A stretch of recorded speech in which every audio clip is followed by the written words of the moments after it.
what is front and center is what's happening on the geopolitical front. How are you guys factoring that in your equity outlook for the Asian region? No, thanks for that question. So there's a couple of different angles that we're trying to take on this issue at JPMorgan. First is to recognize that from a broader narrative perspective, the impact of Russia and Ukraine on global earnings, and particularly the earnings in the major economies, is actually very small. So there's very little earnings flow through from these geopolitical issues directly into single stock or corporate level forecasts. The real transmission mechanism here, or transmission mechanisms, are twofold. Number one, the impact on commodity markets. One of the things that we're extremely focused on here at JPMorgan is that global commodity inventories, ex-China, and I'll come back to that point in a second, currently sit at a 5-year low. And so you're currently seeing extremely tight commodity markets really across the complex, from oil to base metals, and actually very significantly in the agricultural space. And so the backdrop to this conversation is we have a very, very tight global environment for commodities across the board. Russia, obviously a key producer, number 2 in the world in terms of natural gas, one of the top oil producers with 12% global market share.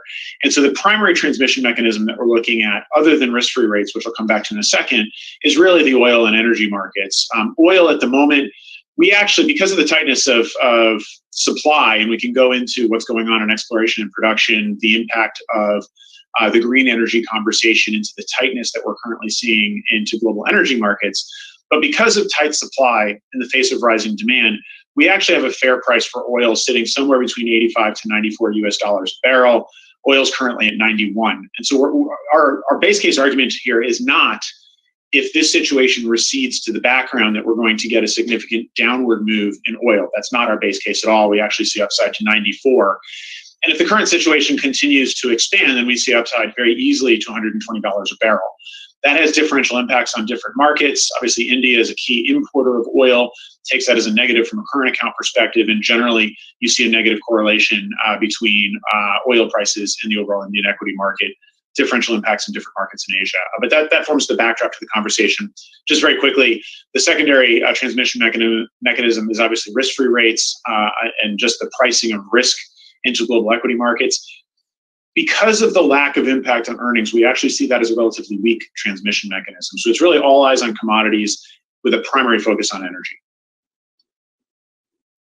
So hopefully it doesn't get into a full-scale war, not from a markets perspective, from a humanitarian perspective. But if it doesn't, you reckon there is virtually, except the commodity impact or the commodity complex, there's virtually zero impact in terms of flows or sentiment by and large on Asian equities because of Russia-Ukraine?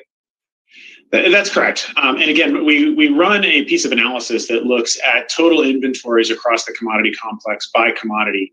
And the key takeaway, again, is we're currently sitting at only 48 days of consumption. Those are the lowest inventory levels that we've seen over the course of the past 5 years.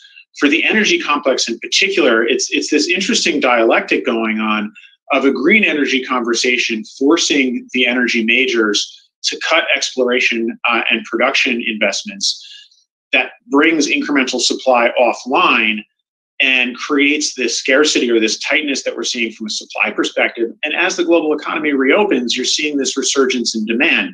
So obviously traditional economic theory, tight supply, rising demand, rising price. And that's where we end up from a balancing perspective.